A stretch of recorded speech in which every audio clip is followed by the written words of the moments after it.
Well, what the Chief Justice did yesterday was to put forward his own theory vis-a-vis the numbers, the bank accounts, the balances, all of that. And he was able to put forward his theory about, or his explanation about all of those bank accounts and all of those dollar accounts, etc., etc. To the senators who are sitting in this case, simply because it clarified some of the things that we weren't sure about. But now, we don't know how we are going to deal with his testimony because it seems from the reports we're getting from the hospital that the ICU, and he is suspected of possibly having had a heart attack, which means he will be unable to attend this afternoon. Now, yesterday we had decided that if he refused to come back, that's not unable to attend. If he had refused to come back, then his testimony would be stricken from the record simply because he was not allowed to be cross-examined. So that would have been that situation. But I think his being ill qualifies as force majeure. So I don't know how the court is going to handle it now. That's why we have a sudden caucus later on at 12 o'clock to decide this. But this has put us all in a quandary because it's unclear how we should proceed, and that is what we will discuss and we will decide later on. Pero sir, personally tingin nyo dapat hintayin po ng impeachment court na gumaling si CJ? Ganitong problema.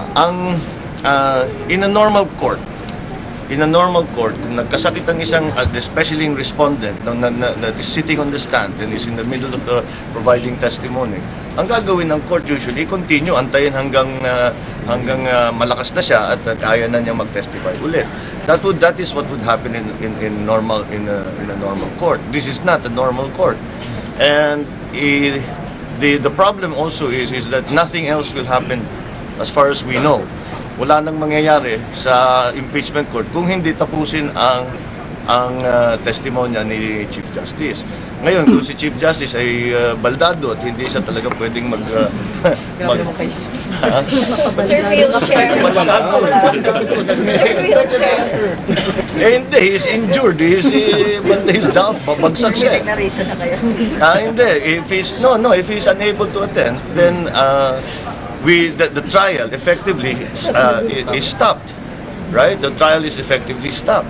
So that is what we are trying to decide, because we have given ourselves a very hard deadline of May 31 to finish the case. So that is next week. Now, we also, I'm sure, have to hear from the doctors to see what exactly his condition is, what is his prognosis, will he in fact be able to attend. So, would you call in the doctors to test to? No, not to testify. Certainly not to testify. But of course, we're going to call in the doctors to see precisely what his condition is and what the prognosis is. Kung sabihin naman, pwede na siya bukas, I'm sure we will accommodate. Balita ko is that he has there's a compulsory 24-hour waiting resting. Is that the latest? 48 hours. Malaking malaking delay na yan, because that's 2 days na walang ginagawa ang impeachment court. We'll have to decide. Will we wait for him or not? As I said before, when it was possible that he would refuse to continue his testimony, then the rest of his testimony would have been stricken. Urgency para na matapos except dun sa may legislative board yung pwede naman gawin habang po nasa hospital. Dahil halimbawa, it is really the legislative work. Maraming kailangan tapusan. Halimbawa ako, yung mga redistricting, yung mga cityhood, yung mga ganyan, yung marami akong ganyang na issue, hinahabol namin yan sa October na deadline ng filing. Kasi kung may bagong distrito, kailangan mag-file. Kung hindi naman matapos by the end of this session, baka hindi umabot dun sa filing ng Oktubre. So naghahabol talaga kami. So umaasa kami na yung last week week and a half of this session ay hahabulin namin lahat ng medyo yung mga naiwanan or na-defer ng mga legislative business.